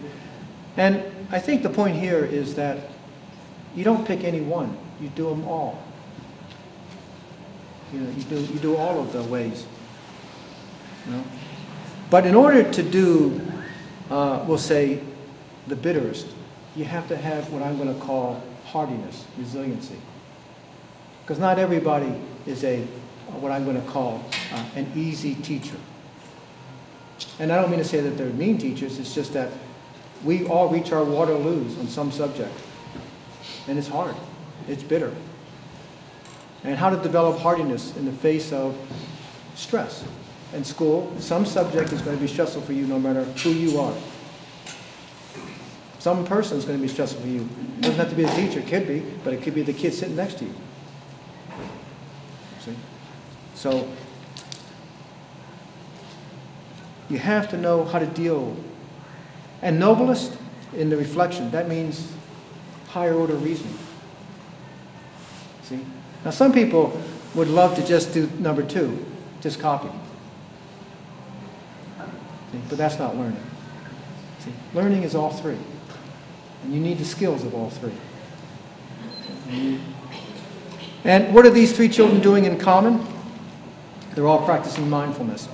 The guy on the left is using a program called COGMED, C-O-G-M-E-D, which has been demonstrated to improve some skills in mental, what do you call it, manipulations, mindfulness. That girl is practicing a martial art in the center. And the girl on the right is, if you will, walking carefully as if it were a labyrinth. That's all it is. You could use this right here. It would be a perfect labyrinth experience. And I'm not going to read this to you, but research is now being done, and the person who's doing the neatest stuff is Adele Diamond. I met her at the Garrison Institute on, we had a conference there on mindfulness or the contemplative arts in education. And she does fascinating stuff, Adele Diamond. And what she does is research on 0 to 6, in other words, young children. And her specialty is executive functions. And fascinating stuff, good stuff. Look her up. And in one study, and this one was 2006,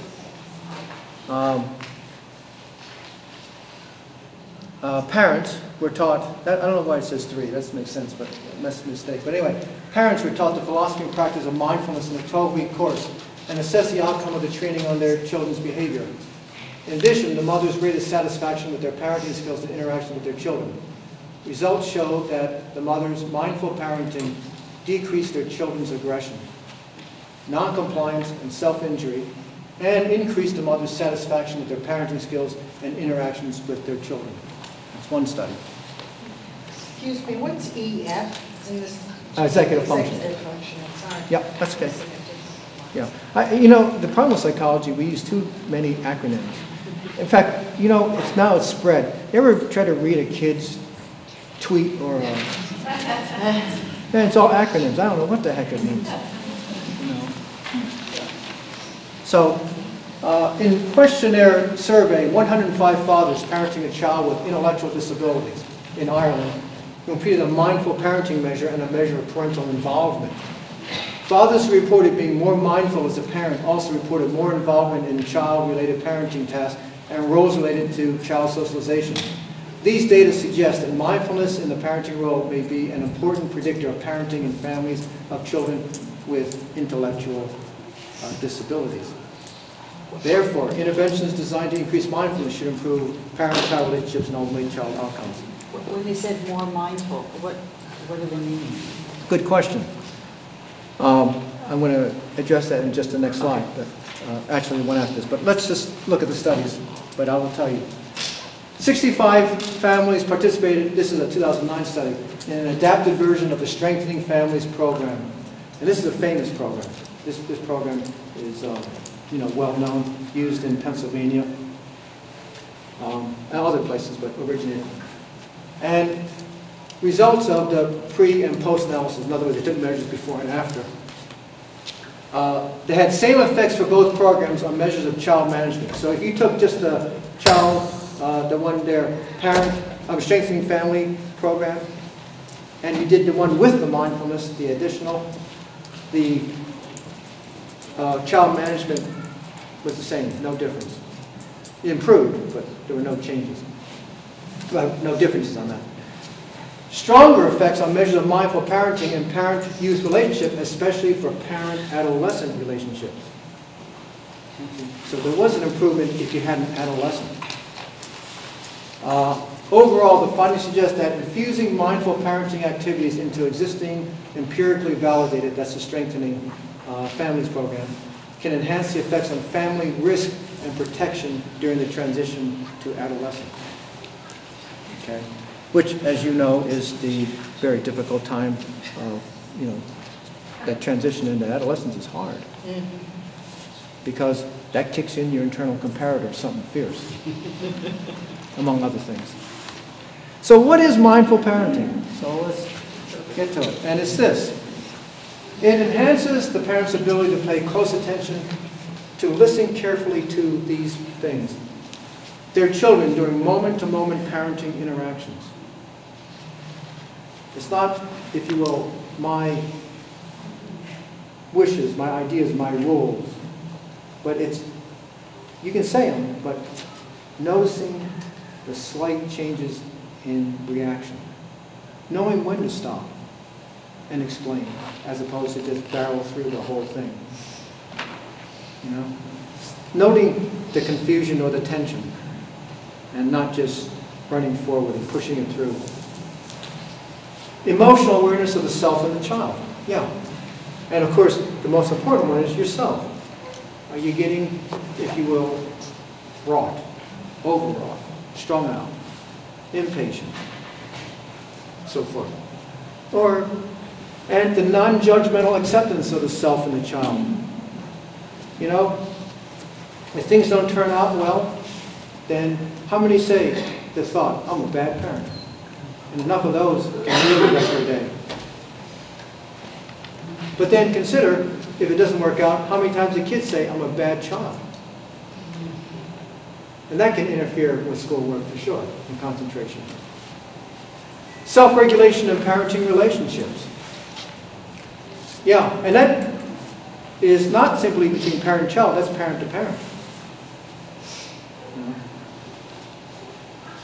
And compassion towards their youth and themselves. Yeah. Yeah, compassion. Thinking about the other more than yourself. Okay? Doesn't mean you have to sacrifice, but you have kind of compassion. That is, you think about others, at times more than yourself. But it's never just them or just you. Participants practiced mindful breathing. They made daily records. They had magnets. Stop, be calm, be present. Reminders.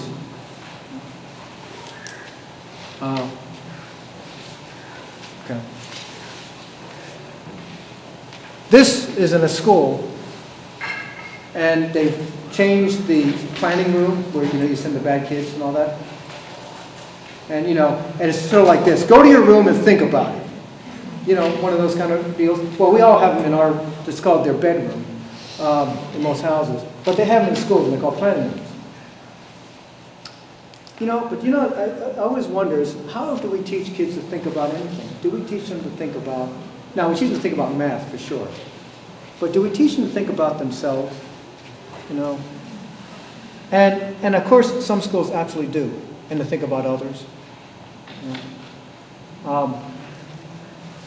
So this is a place where kids who have misbehaved or have not misbehaved can go to and think it through.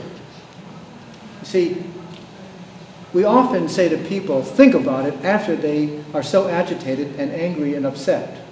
It's the wrong time to think about it, don't you agree? We should teach them to think about it before it erupts. So we have kinds of sitting mindfulness.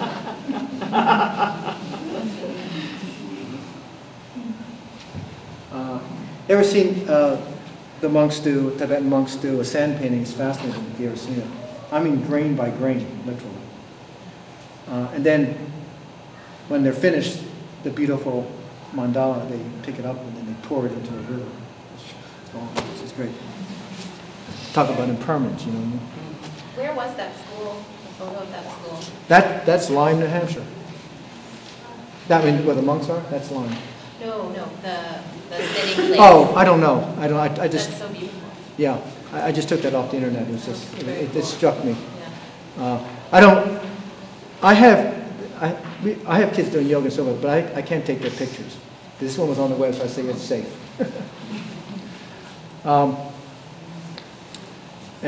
Standing mindfulness, which we did. We're going to do Tai Chi to end this. And walking mindfulness. Now that is a classroom, and that fellow in the far left in the black shirt, that's me. Meeting a group of middle schoolers in Tai Chi, which we're going to do. But then, of course, in China, you've got hundreds. And there's the labyrinth. Anybody try that, by the way? Oh, good. What'd you think? I really liked it. There's labyrinths. You can go on a website and you'll find that they do a labyrinth like site or something, state by state, and they'll tell you where they are. They're neat. Is that labyrinth just on canvas or like? That's just a tarp. Oh, a tarp. They make canvases ones, Sure. heavy as can be, Yeah. and you know the cheapest one I've ever seen like $600, and that's about that size actually. That one cost me $30 because I had to draw it too, but materials is $30. Yeah. Do you draw it? You drew it out? Yeah. I made some mistakes along the way. That's the finish. You know. It wasn't like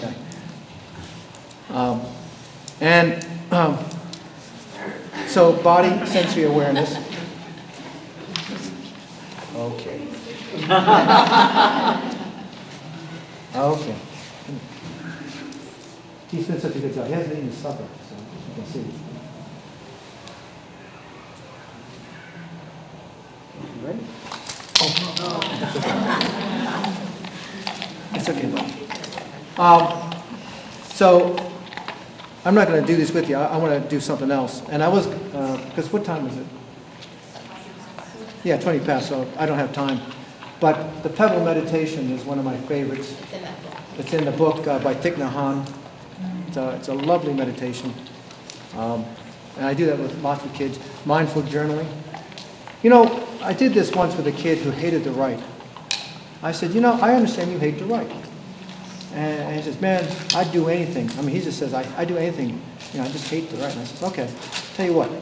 I want you to think about, I just did this, and I said, I want you to think about how much you hate to write. And he thought about it, and I said, now, the only thing I want you to do is to write what you were thinking or feeling or sensing. And you know what he wrote? My hand hurts, my hand hurts, my hand hurts, my hand hurts. And it was very interesting because he kept doing it. He just kept doing it. And it was interesting. He was, if you will, aware of that experience. And basically what it was, he's telling me, I can't write because it's so painful. You know? So he had to do a little OT stuff, but you get my point. You see, being aware, rather than just globally, I can't do it, or I will never do it, or I will always be as crummy, and so forth.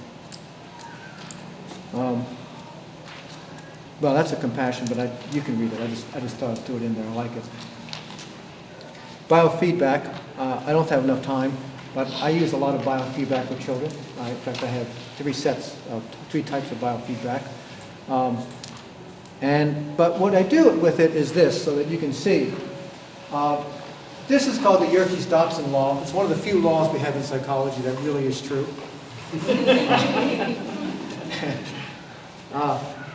And you have stress, and you go from low to high, right? And you have performance. And this inverted U says this. If you have low stress, then you will have low performance. And as you increase stress, the performance increases. So in other words, if I said, and I'm a coach on a team, and I say, well, we'll practice once a week. And we'll make it about an hour. And no running much. Then you can imagine how well they're going to do.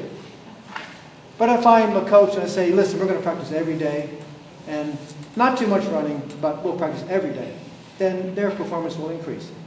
And then another coach say, well, you know what, we're going to run, and we're going to get ourselves warmed up, and we're going to do some exercise, and so forth and so on. So in other words, as the stress increases, performance increases.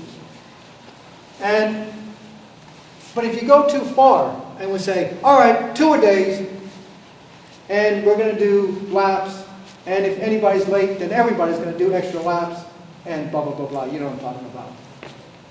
Then what happens is stress increases and performance goes down. So peak performance is that area right there. And when I talk to kids and when I do biofeedback, I measure, if you will, heart rate, skin conductance,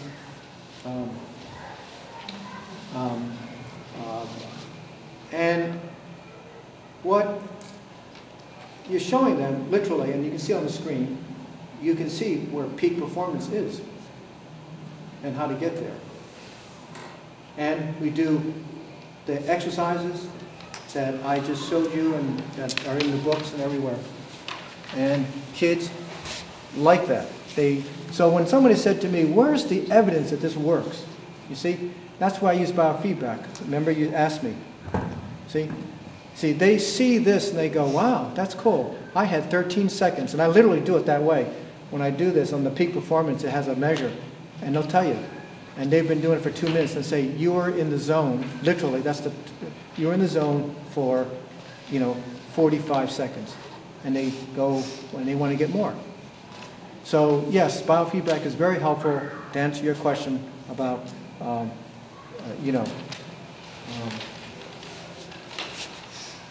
where's the evidence that this works? And some people need that. I don't have a problem with that myself. So now I'm going to do one last thing with you, okay? It's a very simple thing that I'm going to tell you about it. This is called the 4 elements for stress reduction. So. And I did print those out. Oh, you did? On your way out, try to hear what I just did, okay? And I'll tell you afterwards where I got this from. And I wanted to be sure that there were no children, because I got this from I just spent 3 days in Connecticut, and I was at a trauma workshop, and the majority of the trainers there had been working and are still at Newtown. So I'll tell you a little bit about that. But this is one of the things, and where did this come from that I'm doing this? This comes from a group of trauma specialists who live on the West Bank and work with children. And if that ain't trauma, I don't know what is. So, okay, sit in a comfortable position. And this is called the 4 elements for stress reduction. It's very easy. And the title is Earth, Air, Water, and Fire. Okay? So, take a minute or two to land. That is, to be in contact with the ground.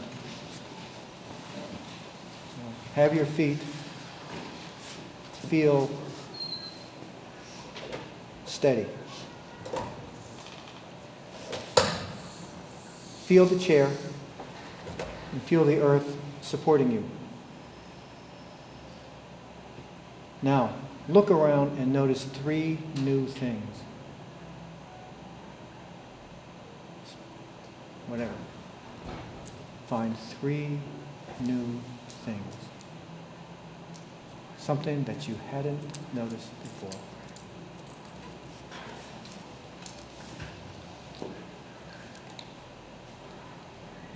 And it could be, by the way, through your eyes. It could also be through your ears. It could be through your nose. It could be through your skin. It could be through your taste. Just notice 3 new things.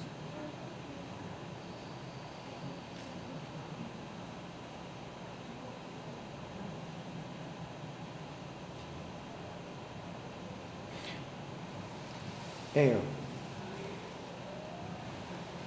Start to breathe deeply, same way we started. Place your hand on your abdomen. Inhale through your nose. Breathe out gently through your mouth. And feel your belly expanding. Then your chest expanding. And breathe into the count of 4. Hold the breath for 2 counts. Exhale to the count of 4 through your mouth. And feel your abdominal muscles contracting. So just be aware of the breath in your body. And do that 5 times.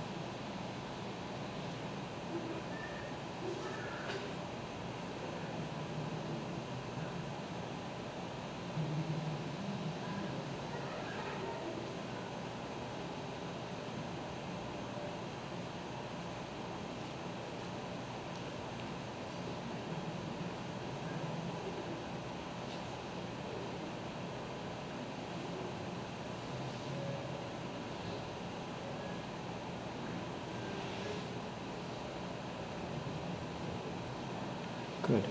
Water. Do you have saliva in your mouth? Make more saliva. Or have a mint. Or take a sip of water if you have it. This activates the parasympathetic nervous system. It's just the opposite of a dry mouth when you're stressed. So give yourself water.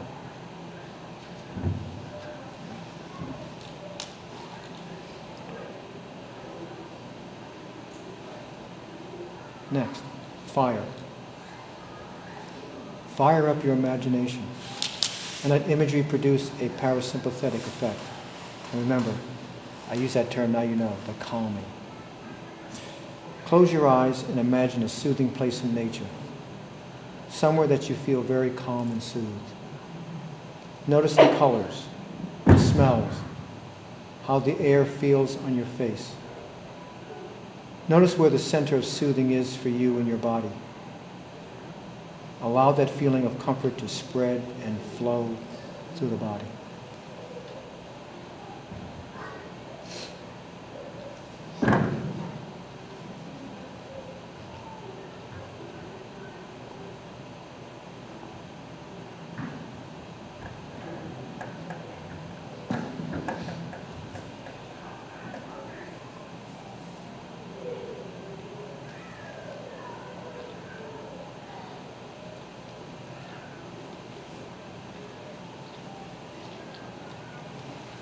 Okay. So the earth is grounding. And why they do it with the children there? And by the way, this is an abbreviated, it's a much longer protocol, but you're not allowed to do it. You're not trained to do it. But being aware, the purpose of that was to notice that you're safe. People who have been traumatized or stressed out are hypervigilant. And you want to notice that you're safe. People don't know that sometimes. Breathing for centering, well, I think you know. Calming your breath. And I told you 4 in and 4 out. Heart rate coherence. And water, calming, control. Exactly. We get dry mouths when we're tense. We need liquid. So give a person a chance. I mean, Enough of you brought water for just that reason. And fire is the power of imagination. And what you're doing there is, of course, is you've calmed the autonomic nervous system, right? Now you can get up to the top and imagine and create. So this comes from the EMDR. That's short for eye movement desensitization reprocessing. And it is of two treatments of choice for trauma. And the people that I met there and who trained me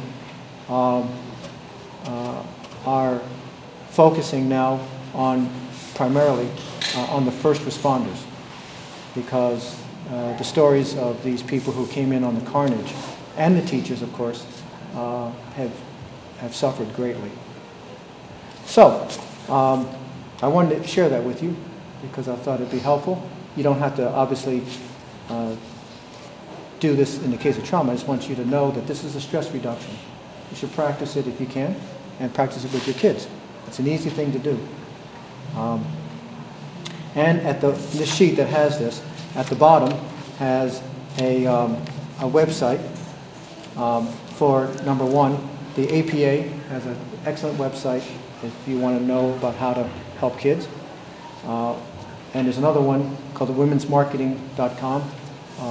And a third site, which is the EMDR Humanitarian Assistance Program, or EMDR HAP. And if you would consider, make a donation to those people, because they're the ones that are doing the majority of the work. They're in the trenches with the first responders and the kids too, but their focus right now is the first responders. Yeah. Yeah. Oh, I'll see. Okay, got it. Any last questions or comments, thoughts, before we shut down? Yeah. Yep. Did you get to pick up the sheet? It's another. It's on the back of it? Yeah. Oh, it's missing. Yeah. I'll tell you what, we'll post this on the House House website. Yeah, If should you be, gave us 'cause your emails, I'll try and email this stuff out. I did send it. It's AnnasHouseVT.com. Okay, and it'll be on there. And the video of this will be on there. Oh boy. Hopefully it'll turn out, we'll see. Okay, any other thoughts? Okay, it's been real. Thank you.